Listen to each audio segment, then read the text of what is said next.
मेरे प्यारे देशवासियों, नमस्कार। कोरोना के खिलाफ लड़ाई में जनता कर्फ्यू से लेकर आज तक हम सभी भारतवासियों ने बहुत लंबा सफर तय किया है। समय के साथ आर्थिक गतिविधियों में भी धीरे धीरे तेजी नजर आ रही है। हम में से अधिकांश लोग अपनी जिम्मेदारियों को निभाने के लिए, फिर से जीवन को गति देने के लिए रोज घरों से बाहर निकल रहे हैं। त्योहारों के इस मौसम में बाजारों में भी रौनक धीरे धीरे लौट रही है, लेकिन हमें ये भूलना नहीं है कि लॉकडाउन भले चला गया हो, वायरस नहीं गया है। बीते 7-8 महीनों में प्रत्येक भारतीय के प्रयास से भारत आज जिस संभली हुई स्थिति में है, हमें उसे बिगड़ने नहीं देना है और अधिक सुधार करना है। आज देश में रिकवरी रेट अच्छी है, फैटेलिटी रेट कम है। भारत में जहां प्रति 10 लाख जनसंख्या पर करीब 5,500 लोगों को कोरोना हुआ है, वहीं अमेरिका और ब्राजील जैसे देशों में ये आंकड़ा 25,000 के करीब है।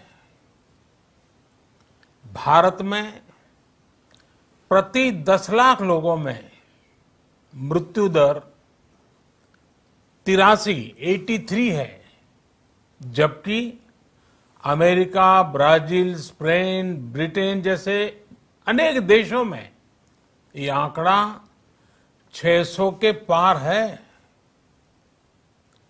दुनिया के साधन संपन्न देशों की तुलना में भारत अपने ज्यादा से ज्यादा नागरिकों का जीवन बचाने में सफल हो रहा है।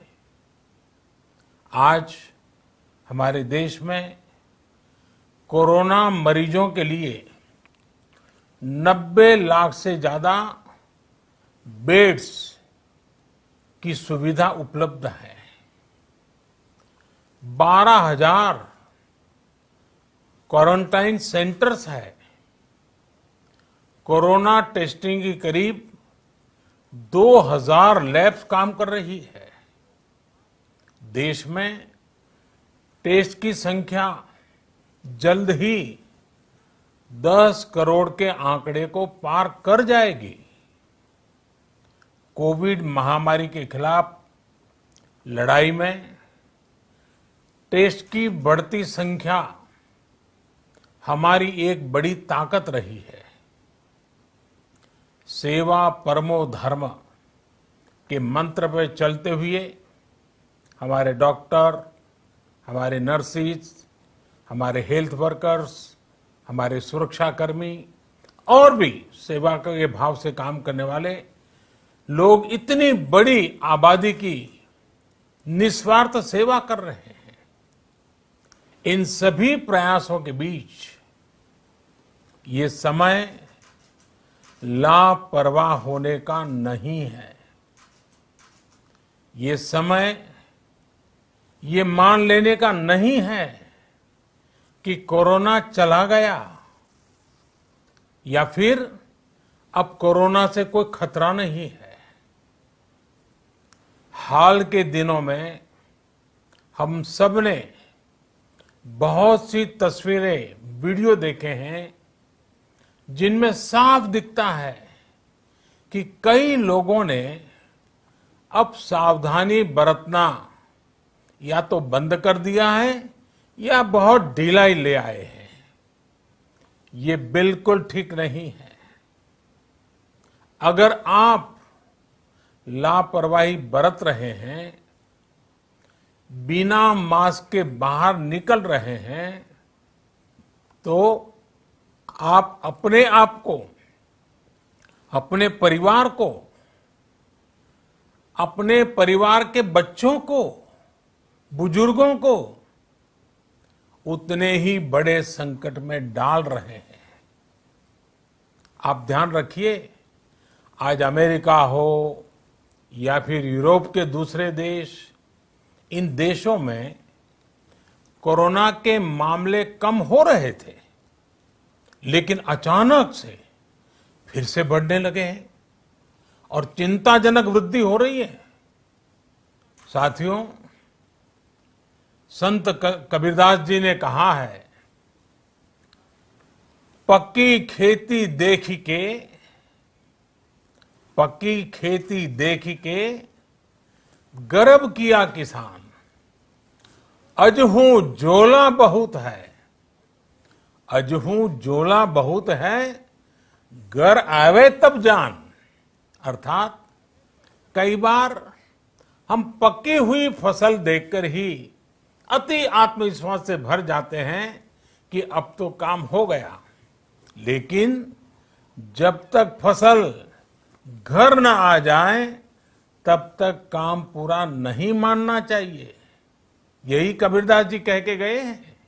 यानी जब तक सफलता पूरी न मिल जाए, लापरवाही नहीं करनी चाहिए। साथियों, जब तक इस महामारी की वैक्सीन नहीं आ जाती, हमें कोरोना से अपनी लड़ाई को रत्ती भर भी कमजोर नहीं पड़ने देना है। बरसों बाद हम ऐसा होता देख रहे हैं कि मानवता को बचाने के लिए युद्ध स्तर पर पूरी दुनिया में काम हो रहा है। अनेक देश इसके लिए काम कर रहे हैं। हमारे देश के वैज्ञानिक भी वैक्सीन के लिए जी जान से जुटे हैं। भारत में अभी कोरोना की कई वैक्सीन पर काम चल रहा है। इनमें कुछ एडवांस स्टेज पर है, आशास्पद स्थिति दिखती है। साथियों, कोरोना की वैक्सीन जब भी आएगी, वो जल्द से जल्द प्रत्येक भारतीय तक कैसे पहुंचे, इसके लिए भी सरकार की तैयारी जारी है। एक एक नागरिक तक वैक्सीन पहुंचे, इसके लिए तेजी से काम हो रहा है। साथियों, रामचरितमानस में बहुत ही शिक्षाप्रद बातें हैं, सीखने जैसी बातें हैं, लेकिन साथ साथ अनेक प्रकार की चेतावनियां भी हैं।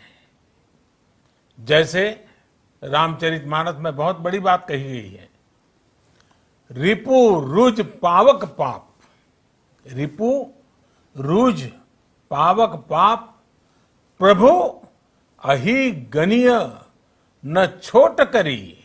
अर्थात आग, शत्रु, पाप यानी कि गलती और बीमारी, इन्हें कभी छोटा नहीं समझना चाहिए। जब तक इनका पूरा इलाज न हो जाए, इन्हें हल्के में नहीं लेना चाहिए। इसलिए याद रखिए, जब तक दवाई नहीं, तब तक ढिलाई नहीं।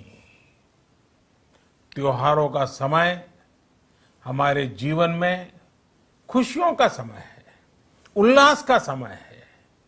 एक कठिन समय से निकलकर हम आगे बढ़ रहे हैं। थोड़ी सी लापरवाही हमारी गति को रोक सकती है, हमारी खुशियों को धूमिल कर सकती है। जीवन की जिम्मेदारियों को निभाना और सतर्कता, ये दोनों साथ साथ चलेंगे, तभी जीवन में खुशियां बनी रहेगी।